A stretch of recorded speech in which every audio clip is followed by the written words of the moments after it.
Oh, hi. Yeah, I was just eating. I figured, well, I started eating not that long ago. And I set the time for 5:20. I figured I'd have enough time to eat. Yeah, that's enough time. But anyway, I was stuffing my face and then looked up and I was like, oh my gosh, it's 5:21. I'm supposed to start this thing already. Now, I also understand that, Mr. Landfill, how's it going, man? This is not the time that I usually do this. Usually I do this at well, originally I was doing it at like 11 in the morning, and then it switched to 7 in the evening. But I don't know, it's all dark then, and I was ready to do it now, so I just started it now. So I'm doing it now. And hopefully everyone's doing good. And like I said, I was just eating. I made fried rice. Ooh, pork fried rice. Oh, I could have put eggs in it. I'll have to have eggs in the morning. Anyway, I skipped breakfast and I skipped lunch because I felt like I really needed to get some stuff done today. Because I always feel better when I get a lot of stuff done. When I get a lot of stuff done, and it feels good. I like to get a lot of stuff done because then I feel like I can relax. Like, hey, I got a lot of stuff done. I don't need to get stuff done right now. I can eat and chill out. Maybe I'll watch part of a movie tonight or something. Anyway, so what am I going to talk about today? I tried to think of something. I've been thinking of things to talk about more lately. It's funny. Sometimes I'll go through these dry spells where I just won't feel like talking at all. And then suddenly I'll be like, you know what? I've got some crap to say. So I uploaded one video, yesterday or something, about something.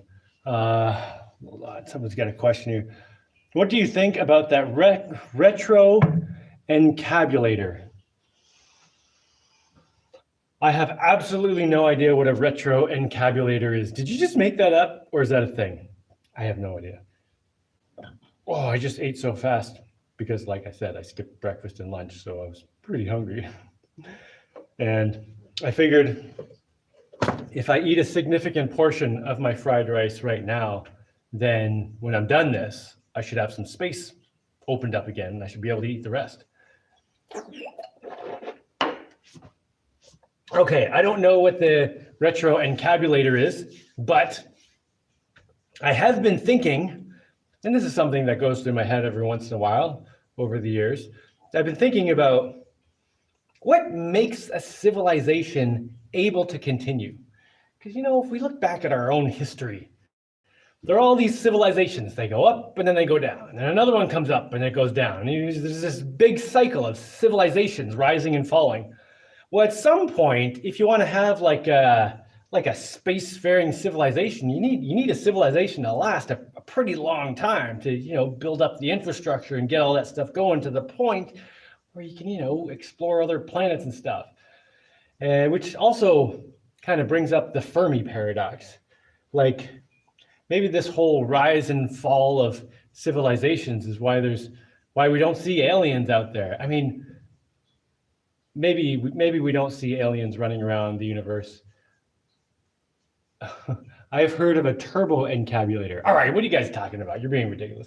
Okay, maybe there are aliens running around and they just look at us and they're like, yeah, we're not dealing with those dumb humans yet, and we'll wait to see if they become something. But anyway, let's say there aren't aliens and we would have detected them by now. There's like no aliens around. The Fermi paradox. Like where are all the aliens? Maybe it's because civilizations, this is just the way they work. They rise and fall and rise and fall and rise and fall.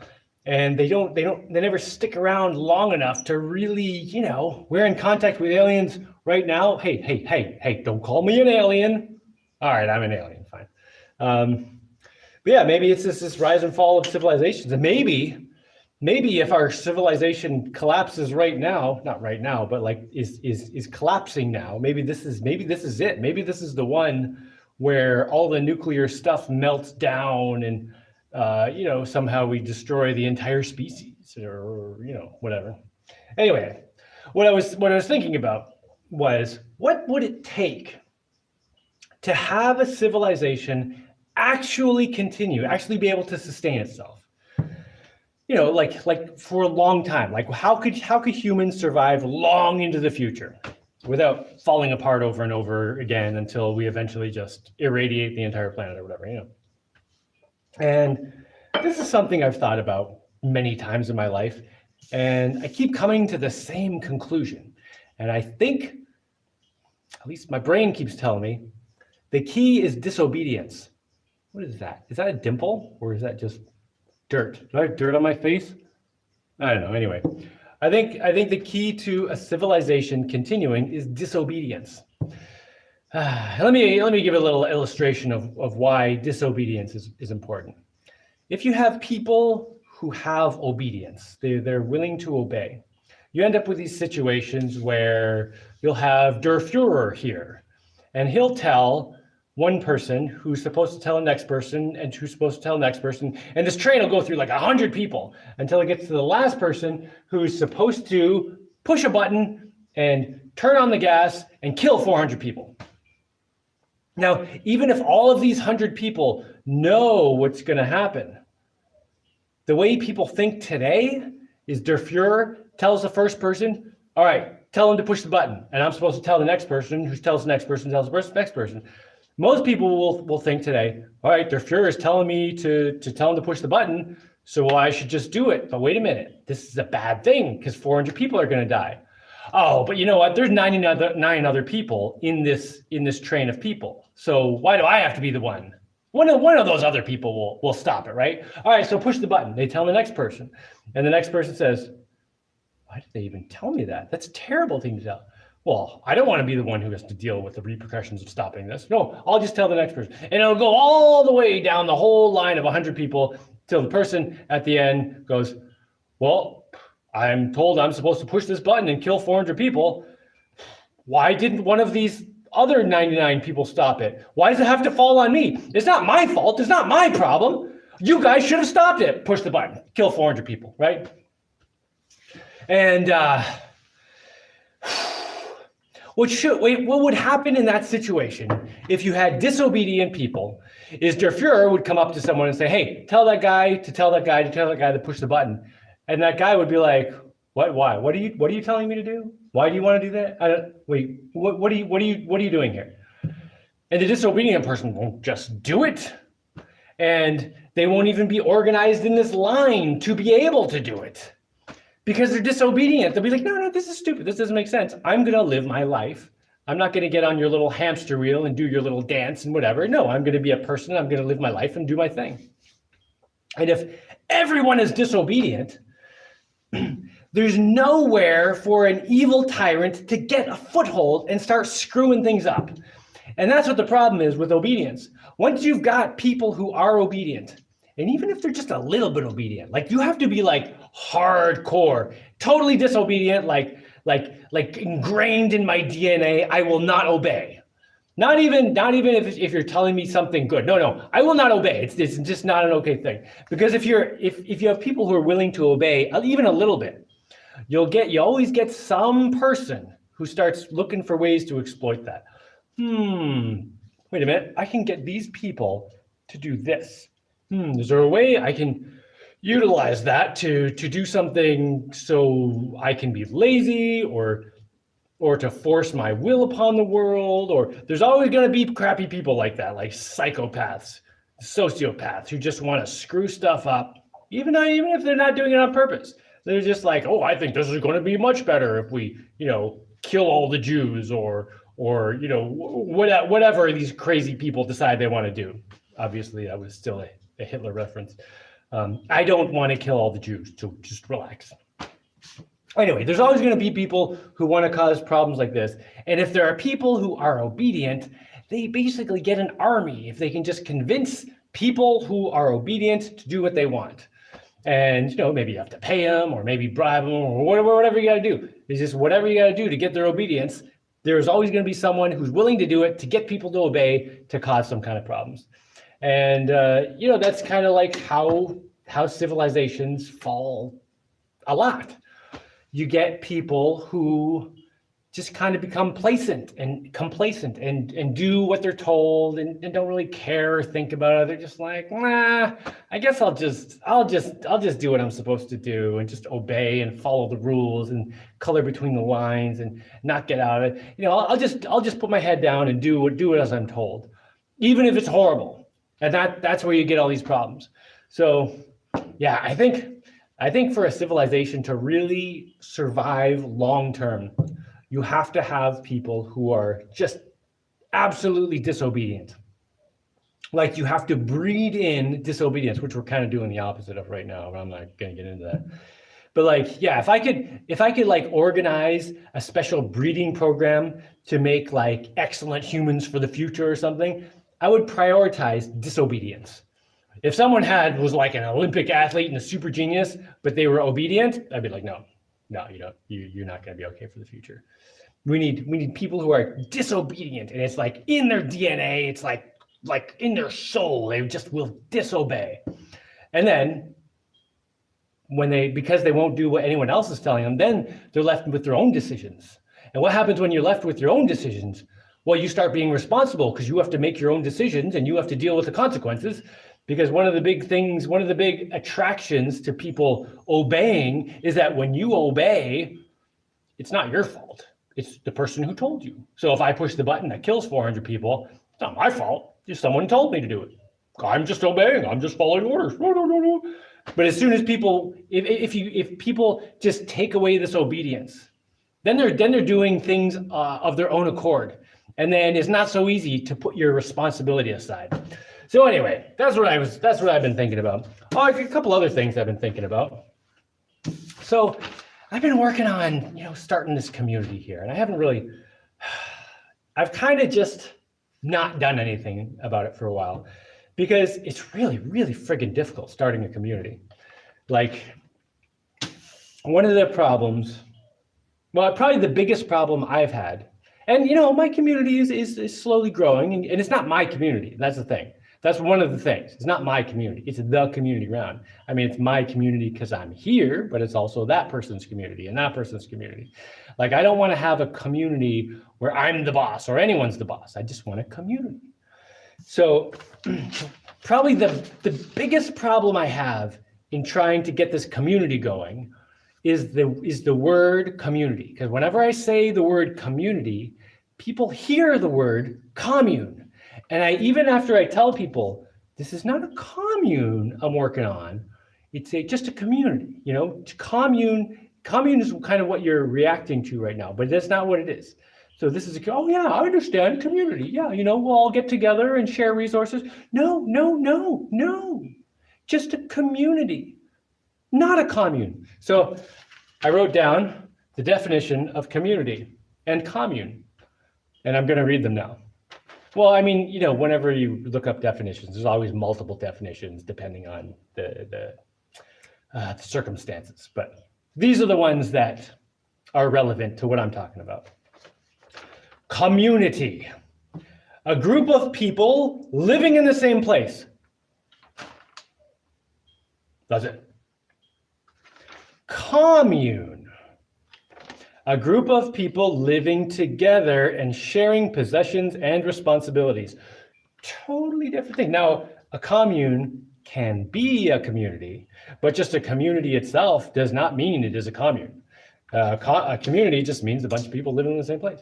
And I've been wanting to start, well, not even start. I mean, there are already people here. There's a community here already. I want to encourage more people kind of like me, more like, self-sufficiency, off-griddy people to live around here, so I can have a cool community of people who like to make stuff and whatever, so I have cool neighbors. Like, I want cool neighbors, But I keep running into people who are like, yeah, I want to be part of your community. And I'm always like, well, it's not my community. It's just a community. Like, you want to be part of the community. Like, oh yeah. And then they start talking about how we're going to get together and, what tools have you set up for the community so far? What are the shared resources and the responsibilities? And I'm always like, no. That's commune. That's commune.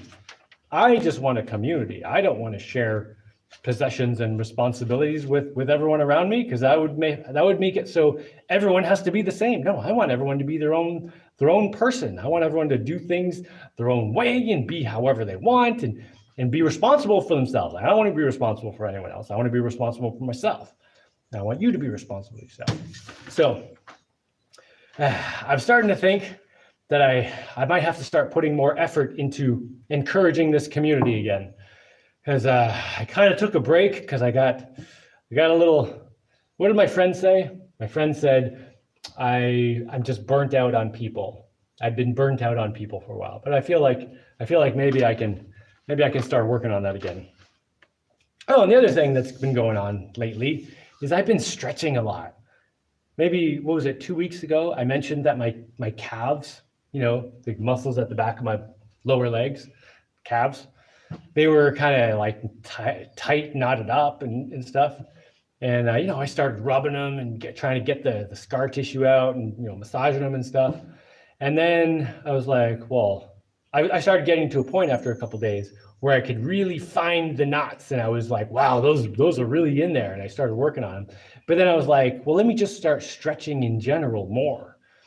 Because, that always helps when you're flexible and your muscles are loose. It always helps with your, with everything, with your circulation, with getting rid of knots, just everything. When you're more bendy and stuff, just all your energy, all your blood flow, everything just works better, right?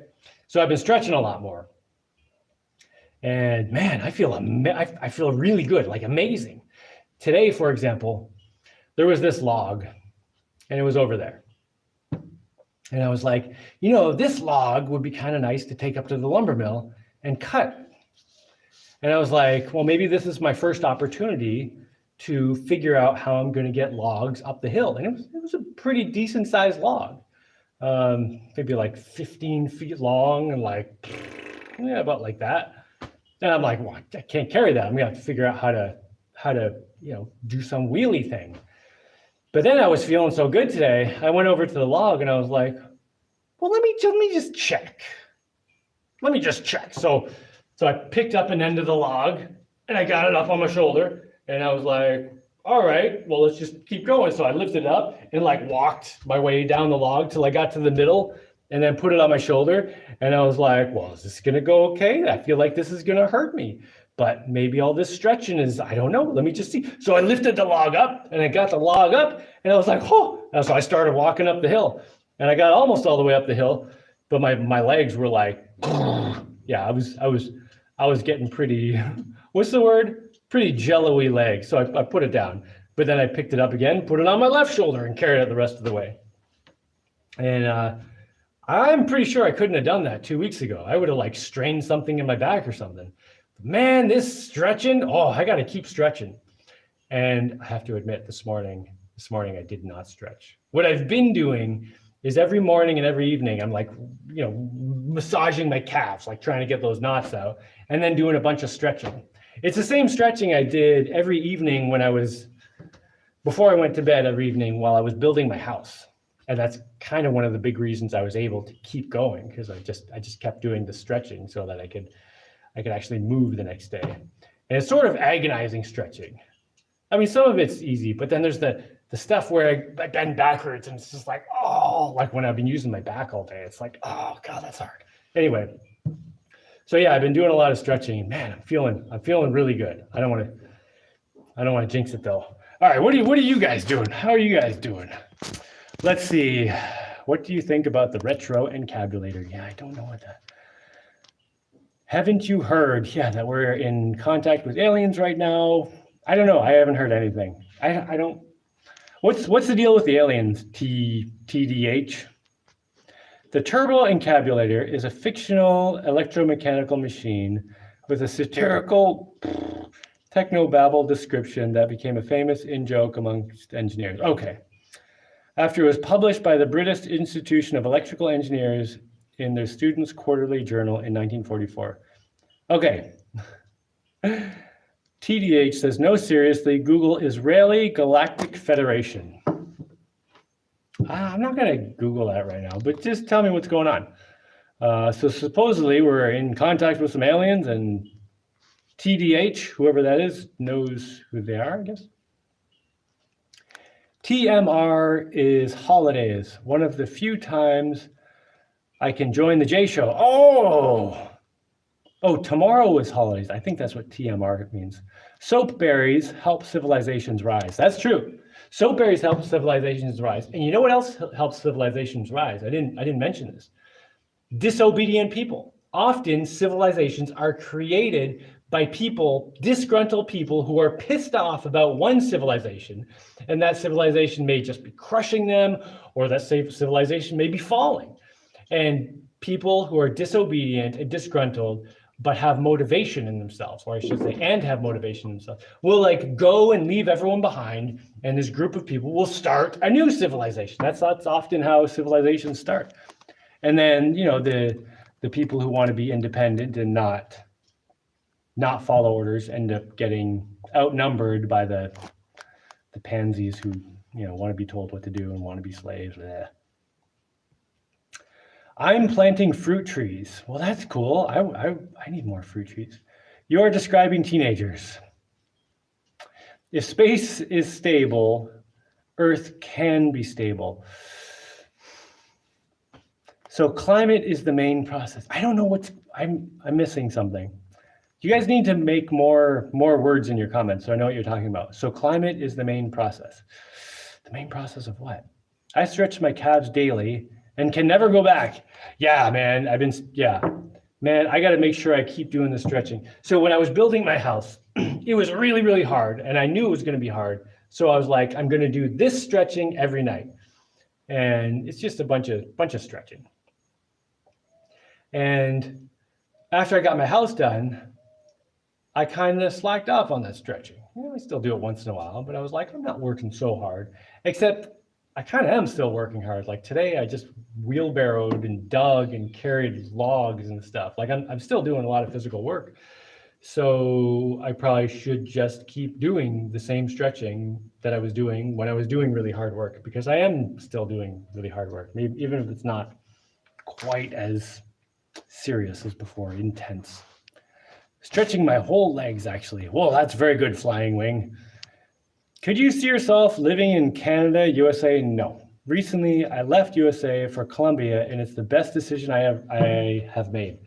Oh yeah, I couldn't imagine going. Well, I can imagine. Oh God, what a horror show that would be. Going back to the United States or Canada. Oh, I mean, just after experiencing the amount of freedom I have here, it would just be like going to jail. Like living in the United States or Canada, I would just feel like I was walking into a prison, and just, oh God, it would be so brutal. It would be so bad. So yes, I can imagine it, and it is such a horrible thought that it will not happen. I mean, I shouldn't say there's no way it could happen. I'm sure, you know, who knows what's going to happen in the future, but yeah, I definitely don't want to go back to North America. Yes, sir, TDH says. What is TDH? What is the story with these aliens? What's going on with the aliens? Come on, tell me. Tell us all. Fill us in on this alien situation. Hey, Jaimie, I've been enjoying the videos. Excellent, Mr. Dale. I'm glad you're enjoying them. Didier Ballet says, you are the David Goggins of builders. I do know who that David Goggins guy is. Except didn't he wreck his knees? I don't know. Maybe he recovered from that. Hopefully, I kind of hope he did. But so there's this guy, David Goggins, and I don't know that much about him, but I know a little bit about him. He's all into like endurance sports, and he's just like very intense, and he's always like, go, go, go. Right. But he was doing a lot of marathons and things, like with injuries, like while he was injured, just like toughing it out. That's not something I would do, because I always kind of I want my body to keep working, you know? So there are a lot of times when I'll feel an injury starting to come on, and I'll be like, okay, that's it. I'll just stop for the day, do some stretching, do some whatever I need to do to recover before the injury gets any worse. But I don't actually know that much about David Goggins, so I can't say that much about it. But I did see a thing that he wrecked his knees. I hope that was blown out of proportion. Hopefully he was all right. I don't know. That would suck if you're doing all that stuff and your knees are blown out. Oh, man. Have you done hot wire foam cutting yet? No, I've not. You can make really complex boat hull forms with a wooden buck in between the foam. I don't know what a wooden buck is. Do you even need that in the foam? But yeah, that'd be kind of cool to use. I don't know. I feel like no, that would be pretty cool. I don't know. Yeah, I haven't done any hot wire cutting stuff. Have you come across any interesting mushroom species amongst your properties? Well, oh, I got burps. Sorry. I was just stuffing my face before this. I definitely see mushrooms around, but I don't know enough about them to know if I can do anything with them or not. So maybe at some point in the future, I'll get some mushroom expert visiting who can tell me, well, these are edible, those are not edible, and tell me what's going on with all these mushrooms. But there are some, grow on wood, and I know there are some that are, they're the ones that are they kind of look like a balcony sticking out. And I know there are some that are like that are totally edible and delicious, but I don't know if they're the ones I have or what. And then I also have these little mushrooms that look like little pizza mushrooms. But again, I don't know anything about them. So I don't know what to do with these mushrooms. The body buck is some 2D shapes, for example, to guide the hot wire. Oh, okay. Yeah, that's actually what I was just thinking in my brain. Maybe that's what a body buck is. So you have like two wood frame things, and then you take the wire and run it along the frames, and it like makes certain shapes. Yeah, that actually sounds super cool. You could do some really cool stuff with that. Yeah, I mean, that would be pretty sweet. But I haven't done anything with that, no. Oh, God. All right, Didier Ballet. If space in the solar system, etc., is stable, meteorite, comet, asteroid, belt, solar flare, and if the planet itself is stable, then civilization can survive. Oh, okay. You're talking about like, well, civilization, if we have civilization that continues to thrive and keeps making, more technology and stuff and learning more, we would be able to handle a lot of changes in the solar system and space and, stuff like that pretty soon. Like even right now, if an asteroid was going to land on the Earth and blow us to smithereens, like we have everything we would need to stop that, to prevent it. We could see it coming, we shoot some missiles at it, deflect it off course. Like there's a lot that we can do now. I mean, we'd have to have the will to do it. But yeah, I don't think a civilization is as dependent on the environment around it as it is on the civilization itself. Because when a civilization gets to the point where we are, like we can basically do anything we want. Like that was kind of proved when people went to the moon. And, I mean, maybe we didn't actually go to the moon, blah, blah. I don't know. I'm pretty sure we went to the moon. So I don't want to get into that whole thing. But what did that president guy said? Let's go to the moon by the end of the decade. So within like 10 years of basically starting from nothing, like basically like a space program that was basically like just in its infancy, to landing on the moon and then coming back alive. That is freaking insane. That's unbelievable that they did that. And that basically showed us that humans can do pretty much anything. Like anything we decide we're doing, we can do it. Like that's the point we're at right now. Yeah, some of the stuff we're doing is kind of unfortunate, but whatever. Wee Wee. Why is your name Wee Wee? Hey, Jaimie, love you. Oh, you love me. I feel special. My wife is Panamanian. Greetings from the Netherlands. Wow, how'd you get a Panamanian all the way over to the Netherlands? That's cool. Hans says, yep, that's what I meant by foam cutting. Okay, yes. All right, TDH, he says, plant jackfruit and durian. I do have a jackfruit tree. It's about that tall. I don't have any durian trees, but I'll keep my eyes out and try to see if I can track one down. But what's the situation with these aliens? You told me to look up Israeli intergalactic Starfleet or something. I don't remember what it was. But what's going on with these aliens? Oh my gosh, I'm at the bottom of credits already. Not credits. What's it called? Comments. Yeah, I'm just gonna call them credits. So, should I stall for a minute while you guys think of something else, some other ridiculous questions to ask me? Or should I figure out something I should talk about? Hold on. I'm just gonna drink water for a second.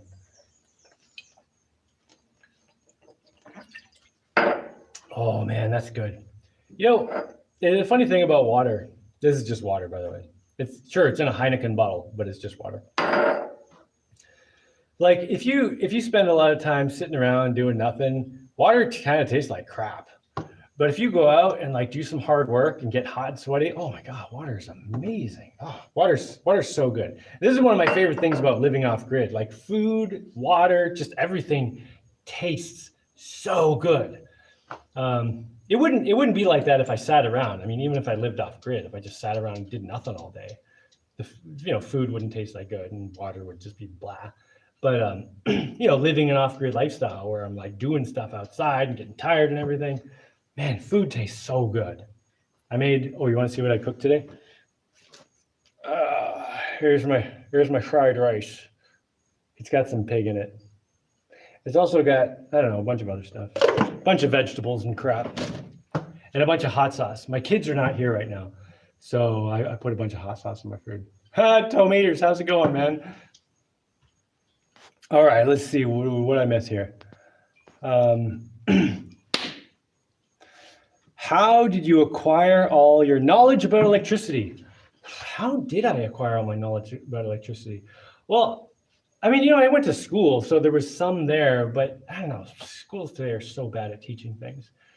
When I was 5 years old, and I've told this story a few times before, when I was 5 years old, I went to this science fair. And, there were a bunch, I don't even remember what was there, a bunch of exhibits, I guess. The only thing I remember was this part of the story. Some lady was there selling little electric motors, and there was just a little electric motor with a propeller on it. And she was selling these for $1 each. And I had $1, so I bought one. And I was a little 5-year-old, and I was like, oh my gosh, a motor! I have $1, I want a motor. So I bought this little electric motor with a propeller on it.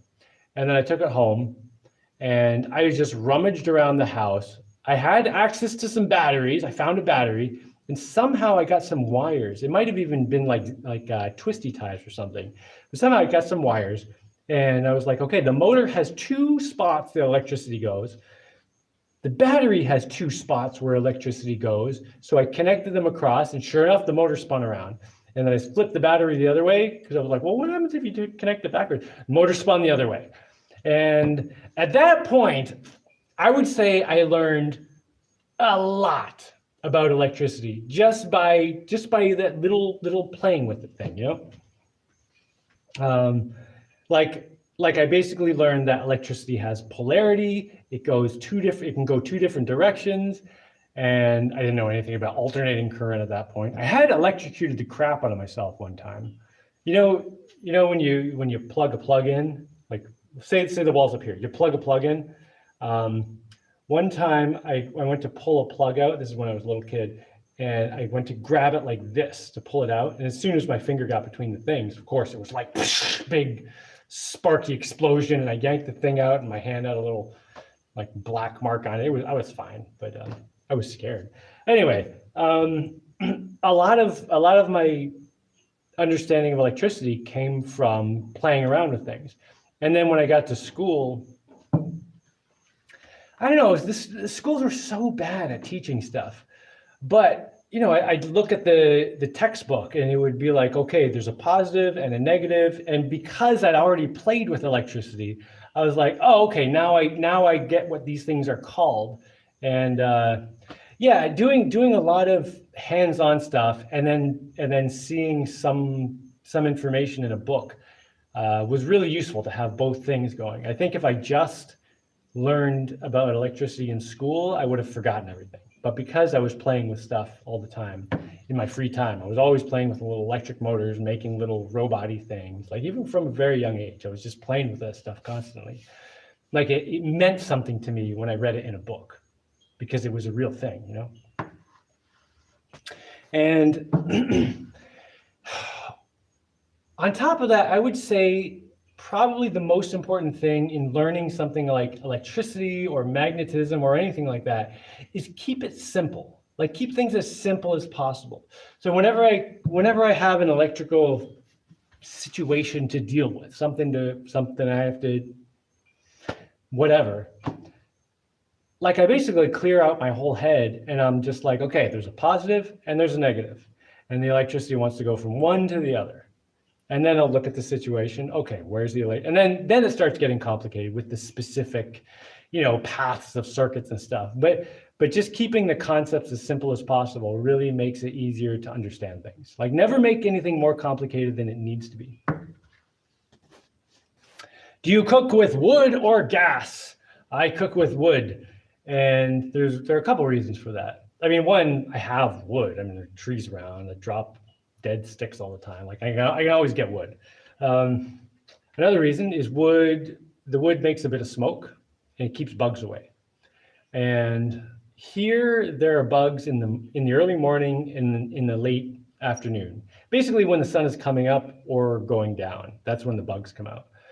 So that's a perfect time to cook breakfast or dinner. And today I totally skipped breakfast and lunch and just started working on things. But for dinner, I started cooking before the bugs came out. So by the time it got to the point when the bugs would come out, I already had this fire going. And when you have a fire, a little bit of smoke, I mean, maybe bugs are not like this in other places, but here, no bugs. Bugs do not like smoke or fire or anything. They just stay away. So it's very convenient for dealing with the bug situation. And the bugs here are really not that bad. Like my house, bugs could definitely get in, like through the edges of the windows and stuff, and the doors not sealed. Like bugs could definitely get in here. But right now, I'm detecting no bugs. This is actually one of the reasons I started doing this live earlier today, because whenever I do it after dark, I have to turn a light on, and that attracts any bugs. So, okay, the other reason I like cooking with wood fire is that I end up with charcoal and ash. So whenever I clean out the stove, I dump it in the same spot and I end up with this pile of charcoal and ash. And then I pee on it to get nitrogen into it.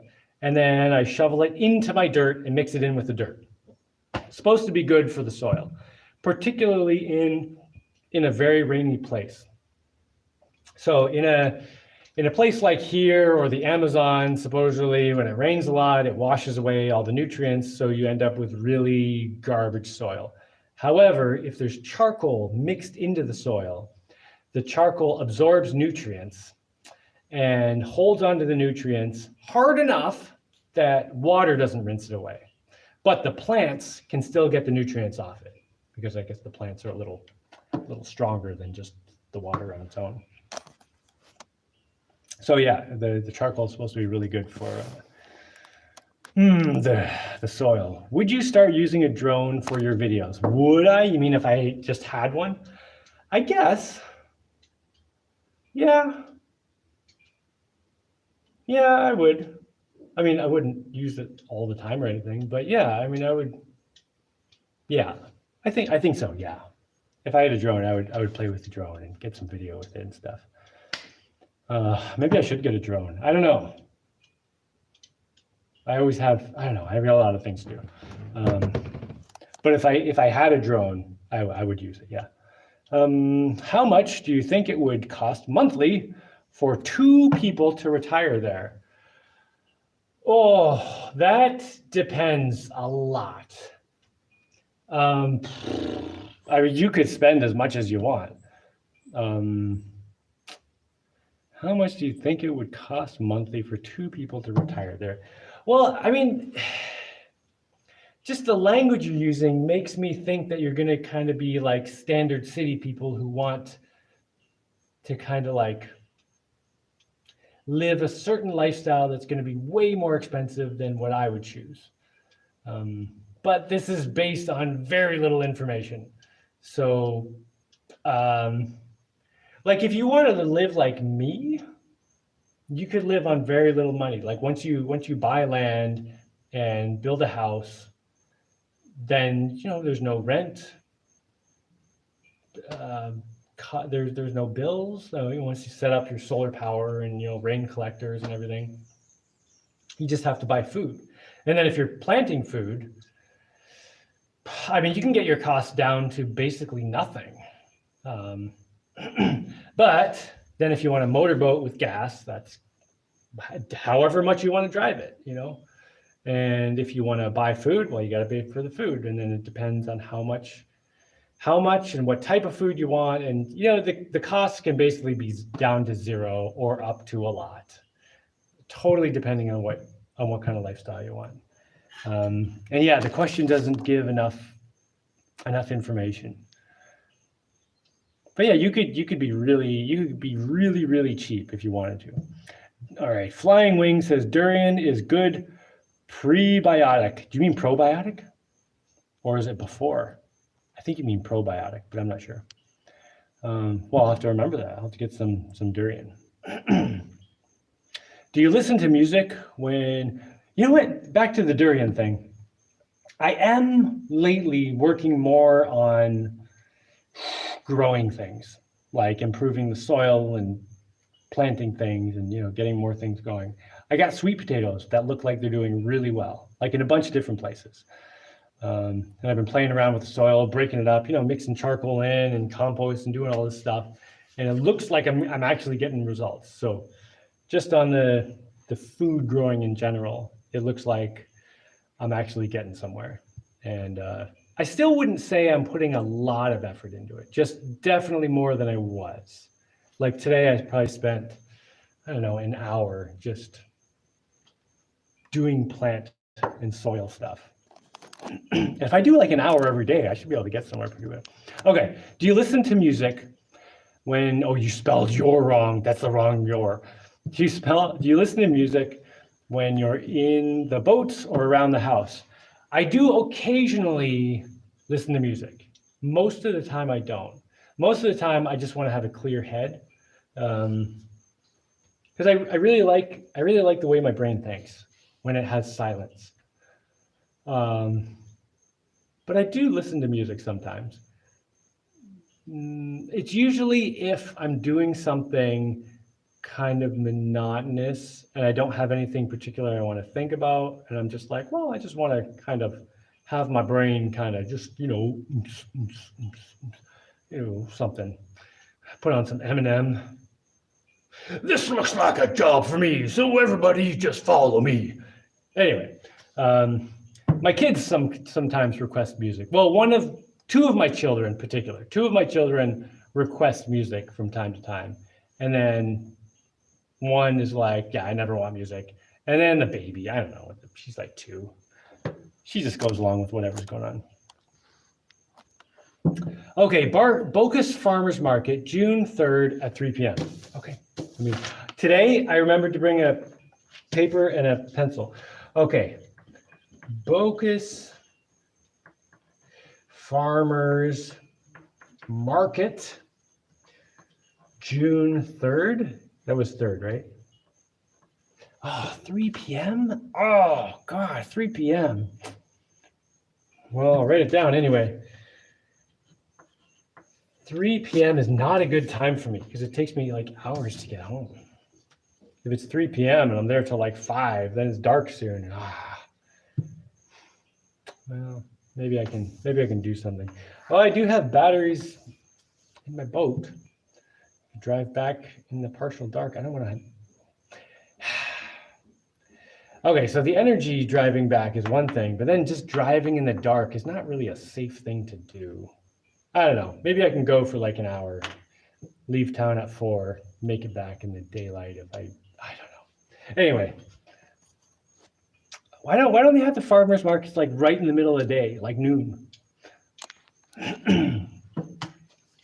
I want to find out about this farmers market that's in town.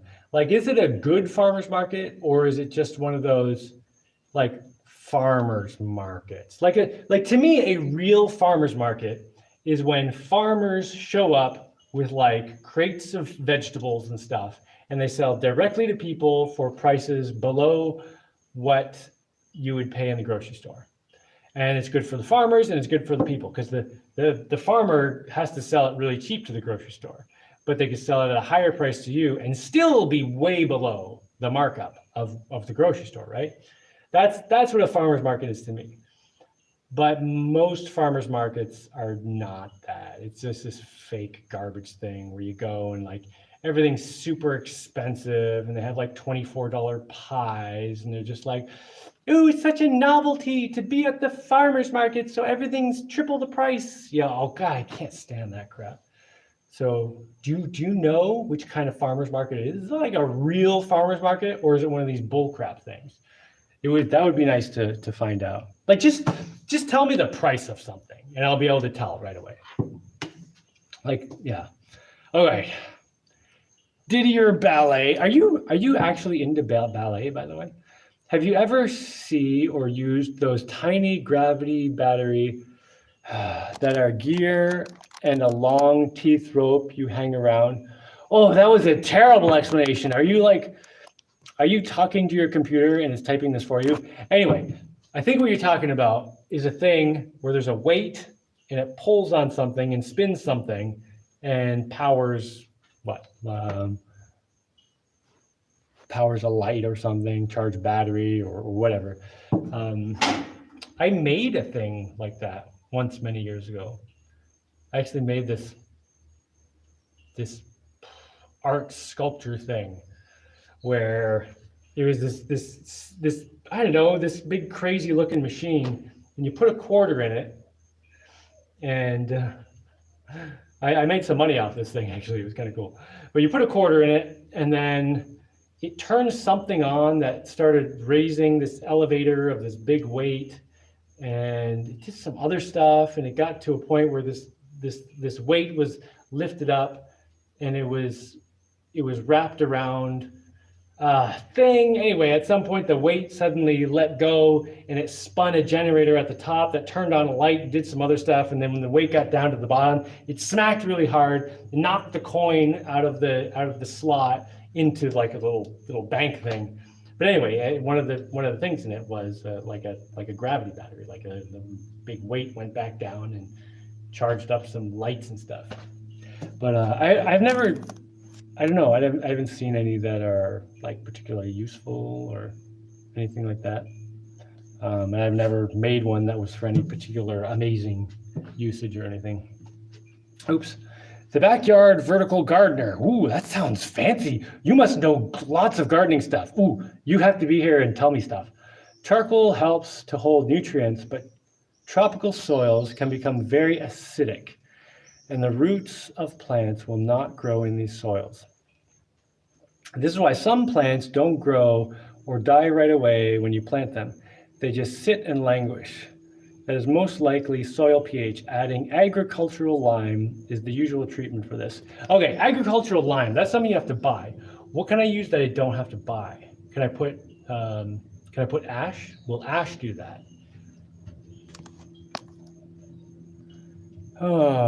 Maybe old sheetrock. Oh, so you're saying like, if I have, not that I have any sheetrock, like who has sheetrock in the tropics? But if I had sheetrock and I ground it up and put that in the soil, that would fix the pH, make it less acidic. Okay, Flying Wing says, I thought durian was fermented as in probiotics, but I couldn't confirm that. Well, I don't know what you're talking about. Like durian could be fermented or not fermented, right? I don't know. Do you follow any do-it-yourself YouTubers? No, I don't. I don't follow any YouTubers. I don't know if I could really follow any. I don't know. Yeah, I don't. I don't. I guess the answer is just no. Yeah, no. Do you have navigation lights for other ships to see you? I don't at the moment. So the boat I just fixed up. Well, two boats. One is almost ready to go. I just need one more piece to put in it. And the other one, I've been driving it, the Tiger Shark Slicer. I've been driving it all week. And oh, it's amazing. I love this boat. And yeah, it's had no problems at all. So let me just tell you about the boat for a minute, a little bit. But I've been driving the Tiger Shark Slicer. And I've been driving it, I wouldn't say carelessly, but a little bit callously. Like I'm just like, all right, full speed, all right, full speed reverse, kind of being a little bit rough with it to see if anything will, I'm not trying to break it, but I'm just trying to make sure that I'm driving it as roughly as I would ever drive it. I want to make sure that nothing's going to break or anything. And so far there have been zero problems. Like it's working amazingly well. It's just really good.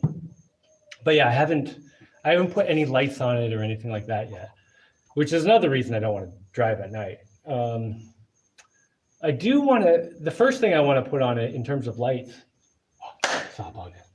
is like a spotlight out the front, so that if I'm driving at night, at least I can see, well, I mean, mostly that would just be to see the entrance of my island, because that's pretty much the only time that I use a light. Like I've driven around at night, even with no moon, you can still navigate at night because I can see well enough. But then when I get to my island, I kind of have a hidden entrance, and when it's dark, it's really hard to see. So then I need a light for that. But yeah, I should get all the little navigational lights, or just not drive at nighttime. I don't know. Okay, TDH says, durian is the best fruit in the world. Really? The Wonder Llama says, it is the way. What, durian is the way? Ooh, Frederick, how's it going, man?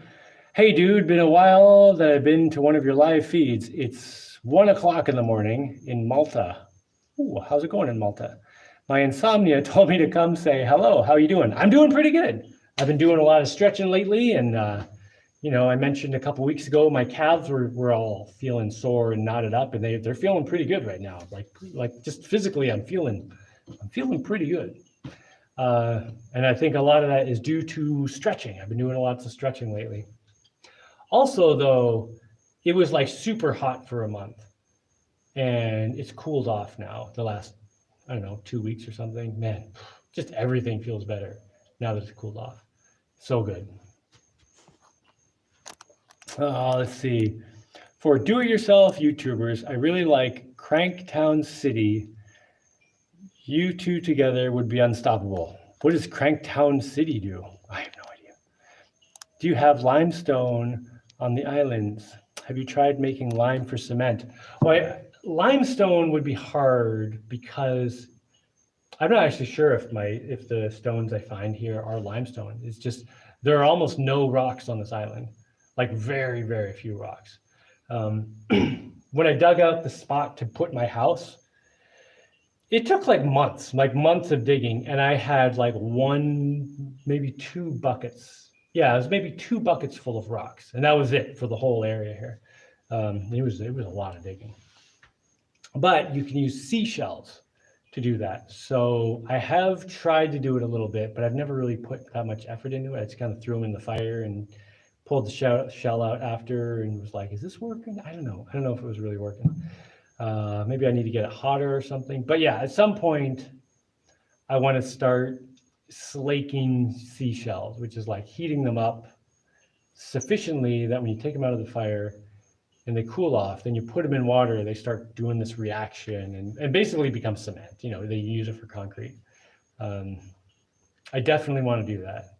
And I have access to tons of seashells, like, the ocean's all around me. And a lot of the bottom of the ocean is just littered with seashells, like particularly at the edges of land where there are mangroves hanging like with roots on the sides, like in the water. because there will be a lot of like oysters and stuff stuck to the mangroves. So as the oysters live and die, they drop all these shells. So there's just loads of shells that I can just go scoop up. Let's see. I am on Kauai, that's in Hawaii, and have the same soil issue that you have. For your information, Polynesians are advanced at living on isolated tropical islands. They create compost and plant in raised bins. Sweet potatoes cure famine the fastest because you can eat the greens while the tubers develop. You can also feed the greens to chickens and pigs. Ooh, yeah, chickens will eat the crap out of your sweet potatoes. I learned that over at Deshaina's Island. This is one of the reasons I don't have chickens yet, because I want to grow a lot of vegetables. I want to get I want to take care of vegetables before, worrying about animals or anything. And chickens, man, they go to town on sweet potatoes. Oh, hi, Deshaina. I'm glad you're fine. Yeah, I saw your message. So right before I started doing this live, I just sent Deshaina a message saying, hey, you guys cool? I'm about to do a live, so I'm not going to, because we always have like communications, so we can check on the kids and stuff. Anyway, Alex Moore says, hi, Jaimie. I'm still getting used to this new time you go live. How are you? And how are the projects? Well, I'm pretty good. Yeah, I was just saying that I've been stretching a lot lately and I'm feeling physically pretty good. And the projects are going amazingly well. I'm pretty up to date on videos. Yeah, you're pretty up to date on videos. You should be able to see how the projects are going. Everything's going really well. I shouldn't say everything. There are hiccups now and then. I had to order a new charge controller, so that should be here actually pretty soon, like maybe tomorrow. But I have to go get it. But yeah, projects are going really well. Let me see what else. I'm still trying your suggestion with forcing myself to stay on task and only focus on one project. It's a struggle. Yeah, I know what you're talking about. Like when you have something you really, I don't know, when you have a project and it's hard to stay on it, maybe it's just not a project you care about enough. Maybe you need a project that's more interesting to you. Maybe you need to finish this project just so you can finish it. I don't know what you're working on right now, but maybe you need to finish it, to finish it. And then next project, like really think hard about something you're gonna care about, because it's just gonna be so amazing. You're gonna be motivated to do it. That's the way I try to organize my projects. I always try to come up with something that I think is going to be unbelievably amazing. Oh, my wife asked, what are your favorite movies? What are my favorite movies? Well, the first one that popped into my mind, which is a movie I like a lot, is They Live with Roddy Piper. Oh, he's one of my favorite actors ever. He was such a nice guy. Roddy Piper died, in case anyone doesn't know. I'm sorry to be the bearer of bad news.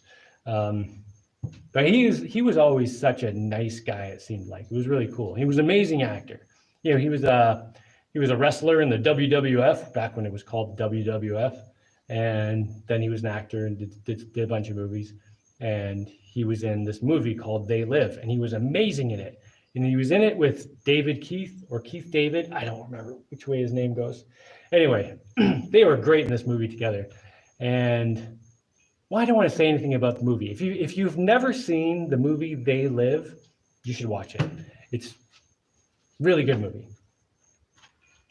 Let me think. What other movies do I like a lot? Well, the second one I think of is Aliens. I mean, that's got to be one of the best. That's got to be one of the best made movies ever. I mean, it's a pretty simple story. It takes place after the first Alien movie.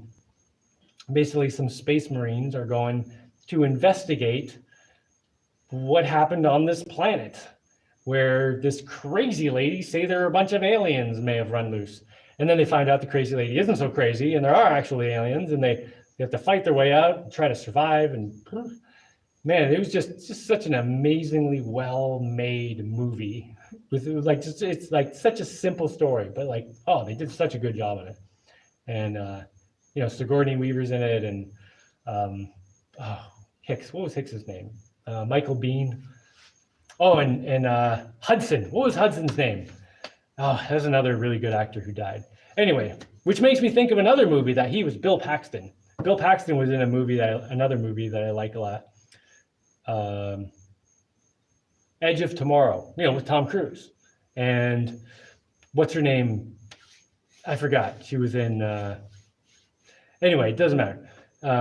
Edge of Tomorrow was another, alien fighting movie, but it was really cool. There was a lot of, it doesn't matter. Go see it. It's good. What other kind of movies? I don't know.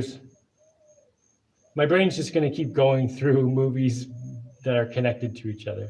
Another one I really liked that had Tom Cruise in it, which is why I'm thinking of that, is Legend, which is it's an older movie. It's one of Tom Cruise's first movies. I don't know, maybe he did a bunch of other stuff, but it was when he was pretty young.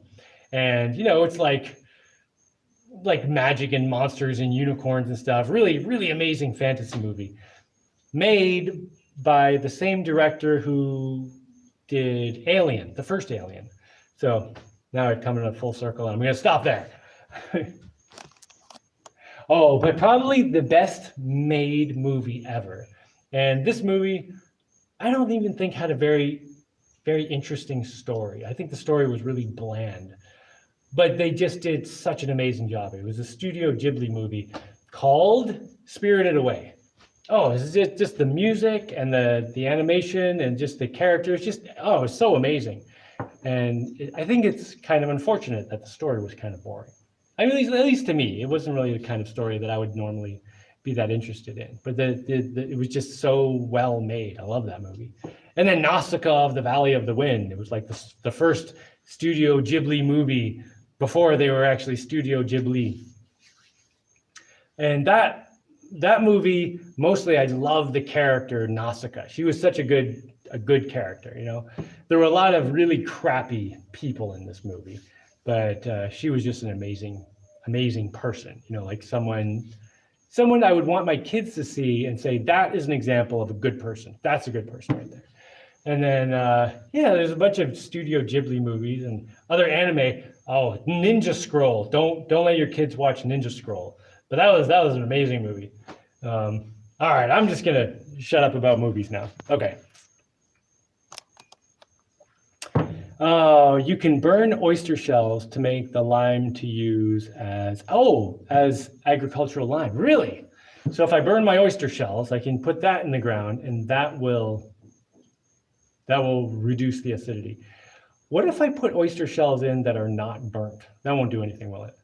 Because I've actually done that. I just had a bunch of oyster shells and dumped them in some soil.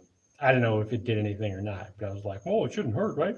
Anyway, maybe I should cook up some lime.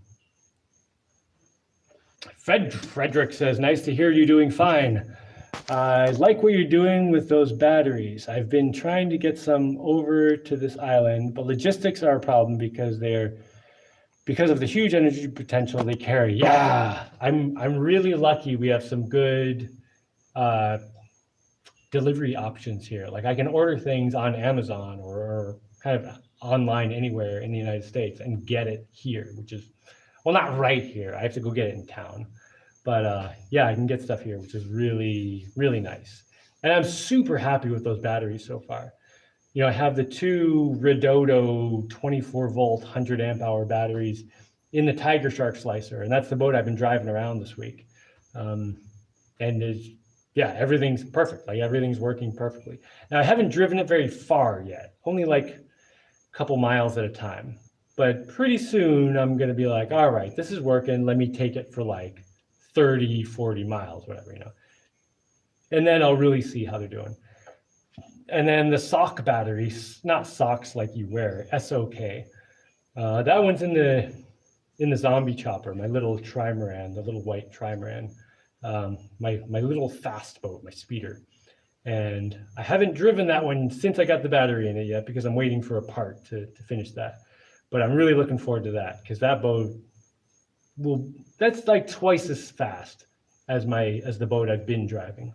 So I should be able to go to town and back significantly faster, which will be nice. Yeah, maybe in that boat, I could actually make it to the farmer's market on June 3rd at 3 p.m. and actually get home in the light. Yeah, that sucks that you can't get the battery sent there though. All right, William Ganley says, primitive technology on YouTube has been experimenting with cooking crushed snail shells to make flux for iron. That would probably work for soil pH buffer. Yes. So they don't airship them. Oh, Frederick is saying, so they don't airship them. I'm gonna have to find a way around it. Well, Frederick, you're in Hawaii, right? Maybe you can find someone who has a sailboat who's, making a crossing and wants to stop in Hawaii and, pay them some. I don't know, that's a tricky thing. If it's not someone you know, it would have to be someone you know. I don't know. Yeah, there's got to be a way to get it there somehow, I am all out of bubble gum. Okay. The Wonder Llama has said I am all out of bubble gum. Okay, so the first movie I was talking about was They Live with Roddy Piper.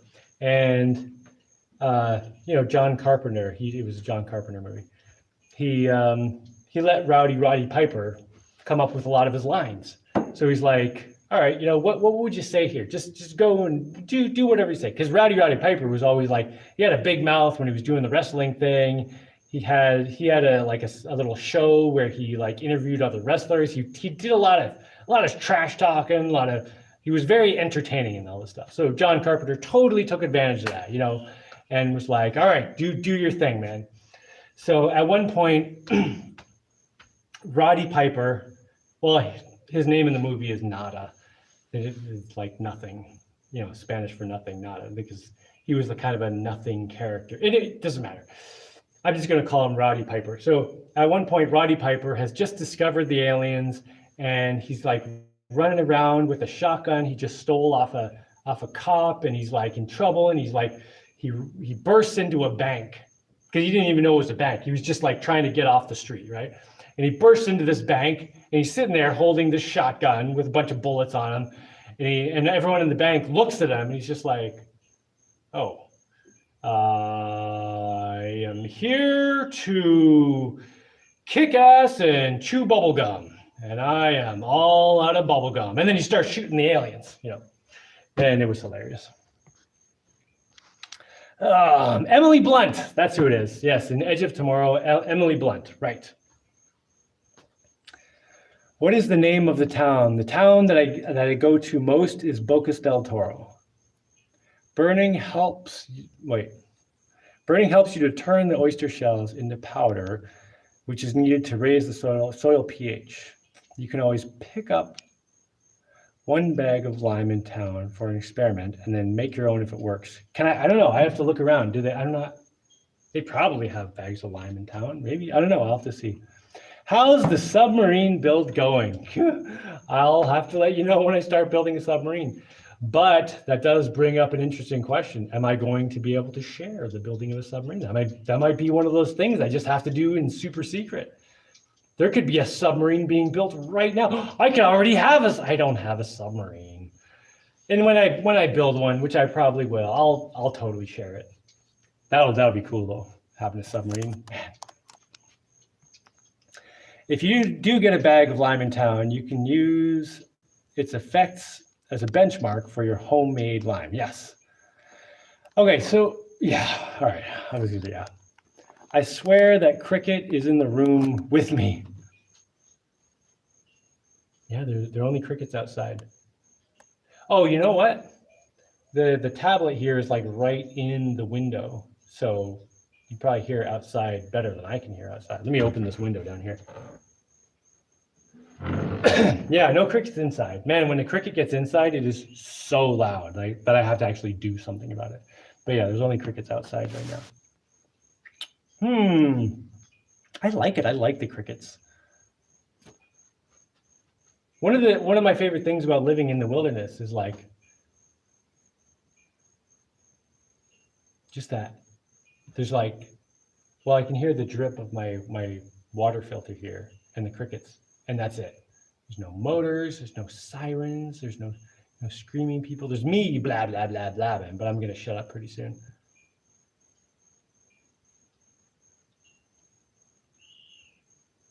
I hear a little bit of water outside. And one of the cool things about living in the wilderness where it's so quiet, like I can hear boats coming like a mile away. And, I can recognize most of the motors, so I know who it is a lot of times. And even when I lived in Vermont, when I was up in the mountains, I could hear people walking toward my land like half a mile away, just because it was so quiet. And you could hear the crunch of their feet because there were no other sounds. Let's see. Oh, no, I'm not in. Oh, you're in Malta. Sorry, someone else was in Kauai. Frederick is in Malta. Right. Sorry, I get these people mixed up. Malta is in between Italy and Libya, middle of the Mediterranean, part of the very suffocating EU. Yeah, I feel bad that you're stuck in the EU because, man, that area is amazing. But yes, Malta, I totally remember now. Sorry. Yeah, I feel like you should be able to get those batteries. Do you have a boat you can take to the mainland and get them there? Anyway, you can figure it out. I don't know what the details are. Okay, the backyard vertical gardener says sweet potatoes will grow in poor soils so you can save the better soils for other veggies. I have noticed that. Yeah, my sweet potatoes are growing in basically pure clay, like almost pure clay. That's broken up, like it's clay that I moved from one spot and put in another spot. And I was like, well, this clay is really loose, so maybe the potatoes will be able to grow in it. So I planted some potatoes, and they're taking off. Yeah, they're doing great. So I think I just need to make sure I don't pack down that area at all. Don't walk there or anything, and let it stay fluffy and let the potatoes get in there. I'm looking forward to these sweet potatoes. I like sweet potatoes a lot. Let's see. Mounding helps make bigger potatoes. Ooh, really? Well, I might have to do that. Okay, Frederick says, if I were in Hawaii, I'd have already come over for a visit. Here is halfway around the globe from you. Hawaii is not close to me either. Hawaii is pretty far. But yeah, Malta is also pretty far. Alan Long says, I agree with you. They Live is a top film. Hello, Jaimie, loving the stream. Yeah, They Live was an amazing movie. That was really good. And it's also it's an alien space movie, but it's also like a social commentary. Like it has a lot of social commentary going on in it. And, John Carpenter, would even talk about the social commentary basically being almost like a documentary about what was going on. And, it's very relevant today, even, a lot of the stuff that's going on. The aliens represent, the aristocratic rich people. Today you'd call them the 1%. Just causing a lot of problems. Anyway, amazing movie, really, really good. Malta is a special place. I've never been there, but yeah, it sounds pretty cool. Can you paint the sub yellow? I am so not painting my submarine yellow. If I make a submarine, I'm going to want to paint it so it blends in, because what's the point of having a submarine if you can see it? You got to make it invisible. I like the crickets and frogs too. Yeah, I don't hear any frogs here. But there are frogs over on Deshaina's Island, but that's because she imported some. Actually, no, some of them just showed up, but then she also imported some poison dart frogs from just a neighbor's property, because they were like, yeah, these things eat ants. And Deshaina was like, well, I've got ants and I would love something to eat them. So she brought like 2 little poison dart frogs to her island, and now they're all over the place. I mean, not like a problem or anything, but there's a bunch of poison dart frogs, and they do eat the ants, which is nice. Not enough, but Elliot Mango says, you're truly blessed. Well, I think you're talking to me. Thanks, man. Steve says, hey, Jaimie, even though you can't use the Victron MPPT right now until you get the Bluetooth module, wouldn't the Renogy PWM work if you connect 2 panels in series? No, because the voltage would be too high. I'm going to connect 2 panels in series. Besides, the Renogy pulse width modulator is on the other boat, so I don't want to take it off one boat and use it for the thing. Although I do have a PWM charge controller, but yeah, it would just be wasting a lot of energy and the voltage would be too high. It would just, no, I just ordered a Renogy MPPT charge controller, and the Victron one, I'll use it at some point where the default settings work. And, I'm so disappointed in that company. Just like, anyway, it doesn't matter. Well, it matters, but I've slept at the Dome House multiple times, Nepsy says, and can confirm it is crazy quiet and you can hear people from very far away. Ha ha ha. Yes, you can. You can hear them, like you can hear people going up to Kent's Ledge from that house. No one here knows what Kent's Ledge is, but Nepsy might know what it is. I agree with your red pill comments. Well, thank you, man. Yeah, I agree with them too. I mean, obviously that's why I made them, but yeah. I think your definition of red pill may be different from how it's commonly used. Yeah, I mean, my definition of what I was thinking red pill was based on the context of what I was being asked in the question, but I didn't want to go into the whole thing about what the person was asking. I figured you could decipher that. But yeah, I mean, red pill comes from the Matrix, and it's like, if you want to know the truth, take the red pill, basically. So it could mean different things in different contexts.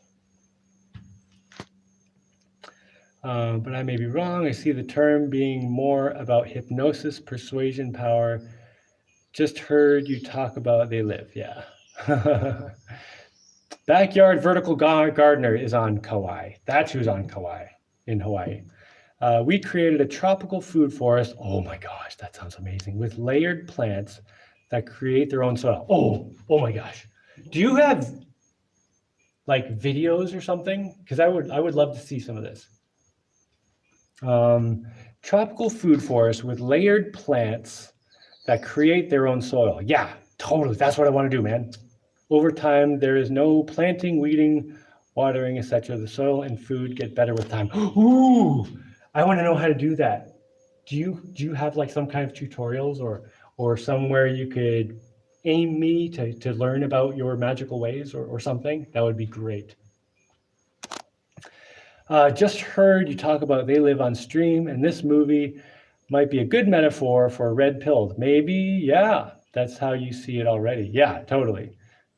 Yeah, in terms of getting red pilled in the generalized meaning of the term, like in the Matrix, you take the red pill and it was the red pill, right? That's the one that Morpheus said, you take the red pill, you see how far the rabbit hole goes. You take the blue pill, you go home and wake up and nothing happens.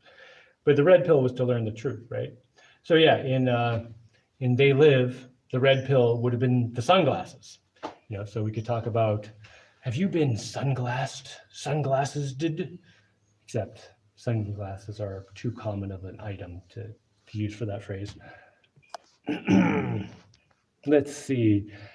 How is your climate for an orange tree? I actually have an orange tree. And I have a few other citrus trees. I only have one orange tree that produces oranges, and it does not produce very many. But I have a bunch of other citrus I don't know, I'm not sure what they are. Because like I plant them and then they all kind of look the same, all the citrus trees. I mean, some expert could probably look at them and be like, well, that one's an orange, that one's a lemon, lime, grapefruit. I'm hoping that at least one of mine is a grapefruit. But yeah, I have citrus trees growing. They're not producing fruit yet, but hopefully kind of soonish. But yes, that stuff does grow in this climate. I grow clementine trees in a greenhouse. Ooh, I have a neighbor who grows clementines, actually. In my garden, along with other fruit like grapes and kiwis that are fruiting for the first time this year. Oh my God, that must be so exciting. I really want to grow grapes, and kiwis would be amazing too. But one thing I think about a lot is grapes. Like I feel like I should be able to grow grapes here. At least sea grapes, if not, grapey grapes. But yeah, I want to grow some grapes. There's a lot of stuff I want to grow, and I'm just, I'm working up to it. Food forests work well on slopes with swale ditches. Start with nitrogen fixing trees like pigeon peas. I have 2 huge pigeon pea things. Okay, I have pigeon pea trees that are like taller than me and like big bushy pigeon trees. Like how big do these friggin' things get before they start actually making pigeon peas? Well, like I have 2 of them. One is kind of big, but the other one is it's just taken over. And I'm like, when is it gonna give me some peas? Let's see. So I gotta plant pigeon trees and then layer in fruit trees. So as soon as my pigeon pea trees start making pigeon peas, I need to plant some of those and get them going all over the place. Wouldn't 2 12-volt panels in series be the same percentage higher voltage above 24 volts as one panel would be over 12 volts? Yeah, I think so. That was wouldn't 2 12-volt panels in series be the same percentage higher voltage above 24 as one panel would be over 12? Yes. Yeah. Nepsy says, Kent's Ledge is amazing. Nice little hidden gem of South Royalton. Red pill comes from Lewis Carroll, not Matrix. Ooh, I'm gonna write that down. I'm gonna look that up. Red pill, Lewis Carroll. I'm gonna see what the reference is there because I've never gotten into that at all. Oh, one L in Carroll. Plant every day, eat every day. Yeah, I will send you video of this. Thank you. The Backyard Vertical Gardener, my email is in the comments down here. So you can totally send stuff there and I will get it. You watched my composting video recently. Oh, okay, that was you. Okay, yeah, I need to watch more of your stuff then. Yeah, okay. Now I know who you are. The thing is, like, when people have all these different like fancy names on YouTube and emails, like a lot of times I don't know it's the same person I'm talking to, which is one of the reasons that when I originally started doing stuff online, I was like, I'm just going to use my actual name for everything. So I'm always Jaimie Mansell, so that, you know, if you get an email from me, it's Jaimie. If you watch my videos, it's Jaimie. So it's not so confusing. But a lot of people have different names for these different things. Although maybe you have the same name, I just forgot. All right. Arc 212 says gardening, Korean natural farming, companion planting soil, food web, no-till, but I still think you would benefit from raised beds. You can make your own optimal soil for serious food production. Yes, I am working on making soil. Takes a while, but yeah, I am working on it. You don't need swales. You already have a ton of rain. I do have a ton of rain. I would consider adding sand to raised bed substrate for drainage. How are the mango trees on your property? Big and healthy, any different varieties? So I have these 2 big mango trees, and a few years ago, they made tons of mangoes, but they haven't, okay, like this year, I got 1 mango, it was just little. I mean, there are probably a few more on the ground that I missed, but I only noticed 1 single mango. So I don't know. Maybe I need to cut those trees down. Oops, just knocked over my thing. It's also starting to get dark here, so I'm probably gonna kill this soon. Let's see. To start a food forest, you choose a sloping area and clear it. Okay, I've got that. Make swales that are level on contour. I think that means like level across. Yeah. Planting nitrogen fixing trees will help to improve the soil. All right, so I got to get some of those pigeon pea trees growing up there. I wonder if I can cut off a clipping of the pigeon pea tree and transplant it and get some going. All right, plant fruit trees between the pigeon pea trees, at about 3 years. Oh, at about 3 years, cut down pigeon trees and leave branches on the ground, chop and drop. Okay, at this point, your fruit trees will be taking over. I see. Food forest layers, top to bottom. Overstory, fruit trees, vines, shrubs. Okay, totally not gonna remember all that. But yeah, hopefully you send me some video of that I can look up. Oh wait, that was ARC 212 saying that part. Oh, Steve says, so then why would 2 panels in series be too high voltage to charge the 24 volt battery via a... Okay, so okay, Steve, you're asking me about these solar panels. Your previous question had nothing to do with my boat. I don't have any 12 volt solar panels on my boat. My boat has 24 volt solar panels, but they're just barely above 24 volts. So not high enough voltage to charge a battery that needs like 28, 30 volts-ish. They need like 30 volts. And these solar panels max out at something like 27 or something. So if I connect 2 in series, I could get like 48 volts to charge a 24 volt battery that needs like 26. So it'd just be wasting a lot of energy.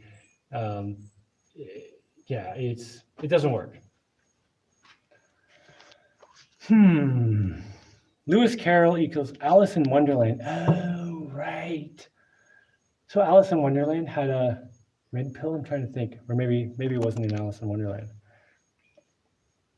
I use aliases on every platform. Ain't no stalkers. Yeah, I have had stalker problems, and maybe if I had a different name on every different thing, it would be less of a problem. Yeah, like I could go on Reddit and not have my own name, and then people wouldn't give me crap. Ooh, that'd be kind of fun. During these 3 years, you have planted perennial food plants all over. I will send you video links for the food forest, permaculture for the tropics. Excellent. I think socially, right, this is Barity 2. I think socially, there has been a decline. We are no longer making long-term goals, only short-term relief. Yeah, I mean, unless if you're making long-term goals, you're a weirdo. So like I'm a weirdo now because I'm making all these long-term goals and trying to do things for the future. And let me just turn on my light for a minute. I'm probably gonna take off in a minute because I'm really hungry and I feel like I need to shut up. I've been talking for too long. Now let me see if I can get through these real quick. Jaimie, have you ever thought about putting pigs on your big island? Just let them multiply, plus they clear. Well, the problem is I don't have a big island. I have a big piece of land on another island. So if I just stuck a bunch of pigs, they would just wander into other people's property. So I'd have to put a fence first. So I can't just put a bunch of pigs there. Bob says, question, have you considered arranging your solar panels up in series parallel? It literally helps keep amps and volts inside usable limits. Well, I'm not sure what you're asking. I mean, I know what series and parallel is. I arrange my solar panels in series or parallel or some series in parallel with others, just based on the circumstances. I arrange them however they need to be arranged to do the right thing. So I guess the answer is yes. Is that what I'm saying? Have you considered? Yes, I have considered arranging my solar panels in series and parallels, yeah. Do you have any breadfruit on the property? I have a breadfruit tree. There's not any breadfruit yet. Wait, can almost see out of this window. Oh, there it is. No breadfruit on it. It's still pretty young though. Hopefully I'll get some breadfruit out of it. Okay, now I understand. Dude, my bad. This was a solar panel thing, right? Now I feel like I annoyed you. I'm sorry. No, you didn't annoy me. It's totally fine. Peas and beans. Yeah, Steve, don't worry about it at all. Totally fine. Peas and beans, fixed nitrogen. Shrubs, trees, plants, for example, propagate your ice cream beans. Yeah, my ice cream beans. Oh, you know what? I should grab those. I have okay. Oh, so the ice cream beans are these, they come in these long pods that people around here just call monkey tails. You crack the pod open and the beans are in there, and the beans are surrounded by this fluffy stuff. The beans are kind of garbage. I've tried cooking them and trying to make them taste good. Beans are terrible, but this fluffy stuff around the beans, it tastes like ice cream. My kids love it. It's delicious. I like it too. So we've been, I have some of those trees, and my kids are always like, go climb it and pull us some down. And I'm like, you climb it and pull me some down. Anyway, we were eating ice cream beans kind of a lot recently, and they all get spit out in front of my house here. And now there are a whole bunch of seedlings of ice cream bean trees. So maybe I need to take those and plant them around my fruit trees and where I want to plant more fruit trees and get those going. They get huge. So maybe I'll have to just cut them down soon after I plant them so they don't overpower the fruit trees. But that should help, right? I would plant tree in like a five-eyed face of a dice. Okay, where the middle is a different tree. All right, I get you. When is the next live? A week from now, probably.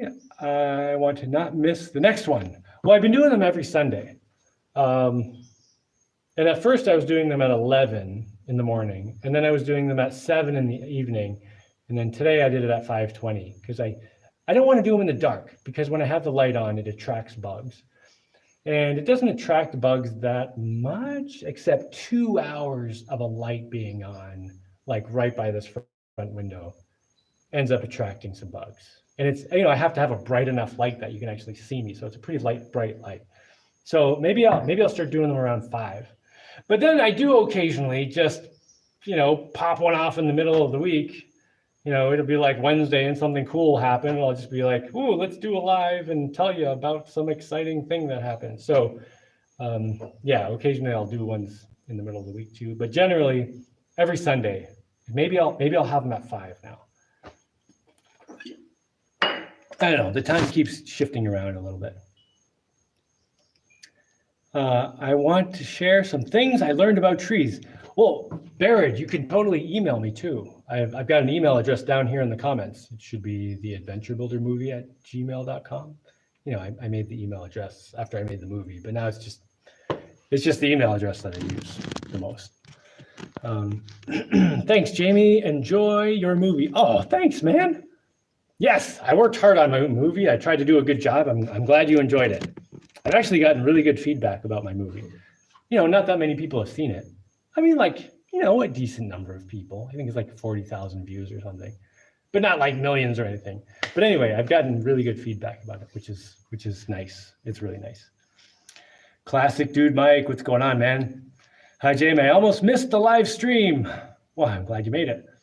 Ice cream beans seedling transplant idea. Perfect. Okay.